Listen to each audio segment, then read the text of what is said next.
Alors dans cette vidéo, nous allons parler des ingrédients pour une présentation percutante, pour réaliser une présentation percutante.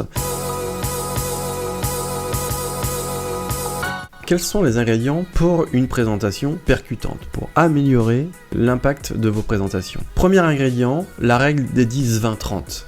Cette règle, en fait, est tirée d'un bouquin qui s'appelle Présentation Zen, écrit par Guy Kawasaki, qui dit que dans une présentation idéale, on a 10 slides, on fait cette présentation en 20 minutes, et dans chacune des slides, on n'a pas de police qui excède 30 points.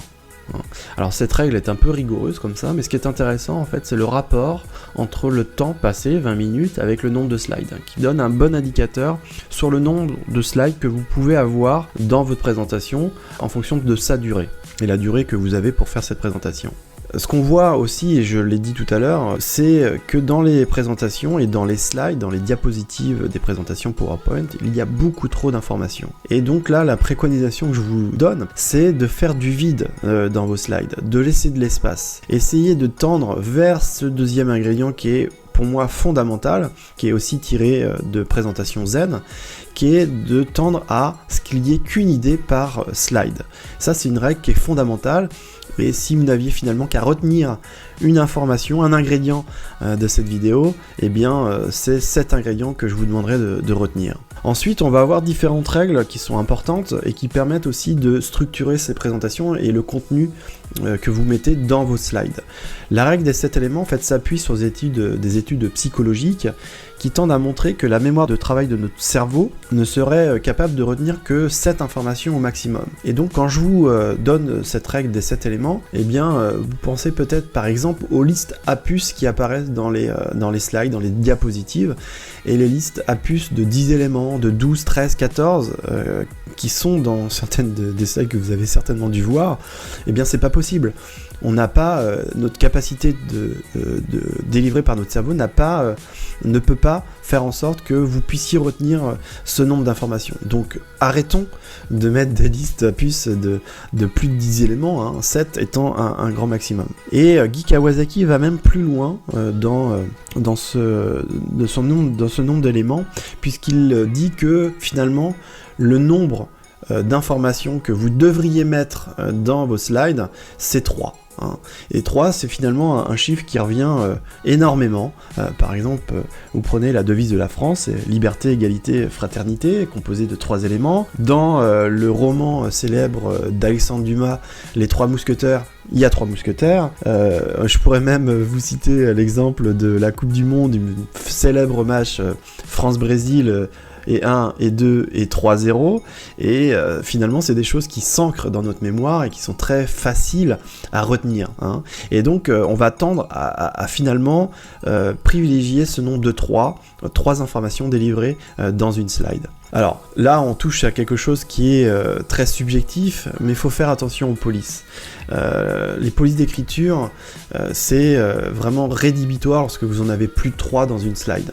Ça crée une cacophonie visuelle, et donc il faut essayer d'uniformiser le nombre de polices que vous utilisez dans vos slides, de façon à avoir une certaine harmonie dans votre slide, parce que sinon vous allez perturber les informations et la lecture des informations que vous délivrez dans vos diapositives. Pareil, c'est très subjectif, mais choisissez vos images avec goût, et je vais vous donner ensuite des sites qui vont vous permettre de trouver des images de qualité. On voit trop souvent des images qui sont prises dans Google après une première recherche, qui apparaissent en première page et qui sont des images de piètre qualité, qui sont d'ailleurs souvent pas forcément porteuses de l'idée que vous voulez passer, et qui finalement aussi desservent le propos. Donc essayez de trouver des images, passez du temps à rechercher des images. Alors c'est vrai, ça prend du temps, mais ça va être vraiment un facteur très très puissant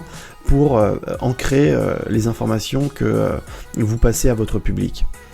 Alors, des sites, il y en a beaucoup. Là j'en ai mis 3 qui sont pour moi des sites d'une très très bonne qualité. Vous allez trouver évidemment des images Alors d'une part de qualité, mais aussi libre de droit, c'est très important.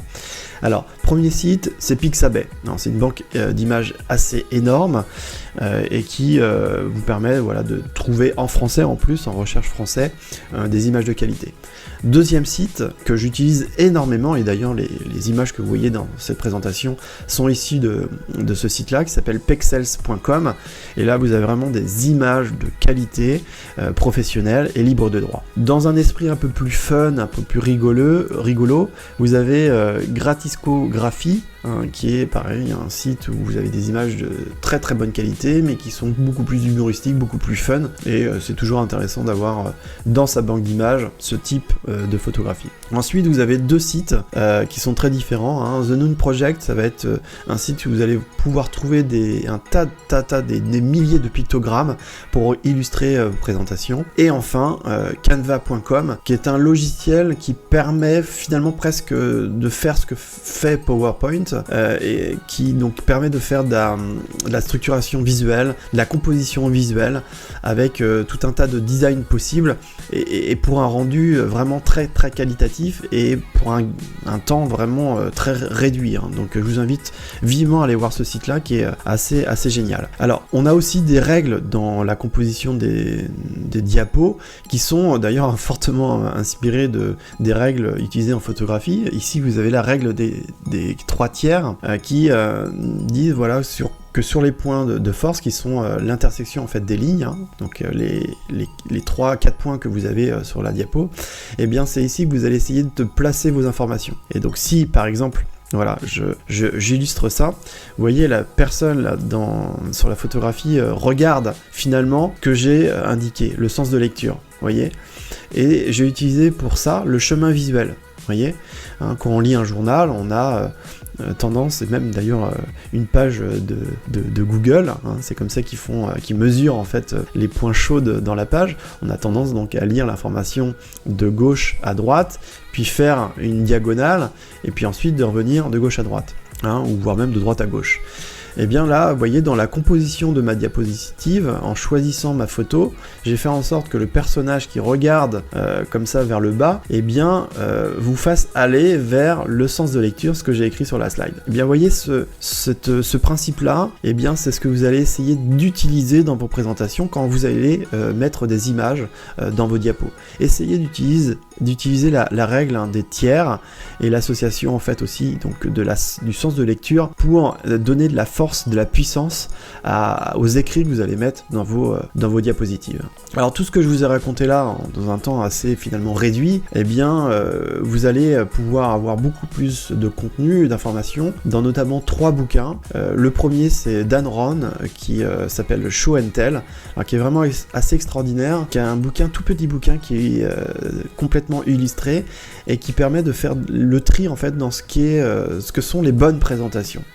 Et donc il donne beaucoup de trucs et astuces pour réaliser une bonne présentation. Le deuxième bouquin qui s'appelle Présentation Zen, qui a été écrit par Garth Reynolds et repris par Guy Kawasaki, c'est pour ça que j'en parlais tout à l'heure. Et donc là, pareil, beaucoup de trucs et astuces qui permettent notamment de vraiment épurer les présentations. Je vous invite vivement aussi à acheter ce bouquin-là. Et dernier bouquin qui est un peu une bible pour les présentations, à la fois dans la composition en fait de ces présentations PowerPoint, mais aussi dans la structuration du contenu oral de son discours. Donc ce bouquin s'appelle Vibration, écrit par Nancy Duarte, qui fait un décryptage de grands discours. Là vous voyez une photo de Barack Obama, Steve Jobs, également Martin Luther King. Donc elle a décrypté en fait ces messages-là pour à la fois analyser les temps faibles, les temps forts des discours, et pour les présentations aussi qui étaient associées, comme celle de Steve Jobs pour la présentation de l'iPhone, associée à une présentation PowerPoint. Elle en fait l'analyse croisée entre le discours et puis ce qui apparaissait à l'écran au moment, notamment ici de l'iPhone, de la keynote de Steve Jobs. Voilà, donc ça ce sont des bouquins très intéressants que je vous invite vivement à les consulter, acheter et pouvoir améliorer vos présentations et les rendre percutantes.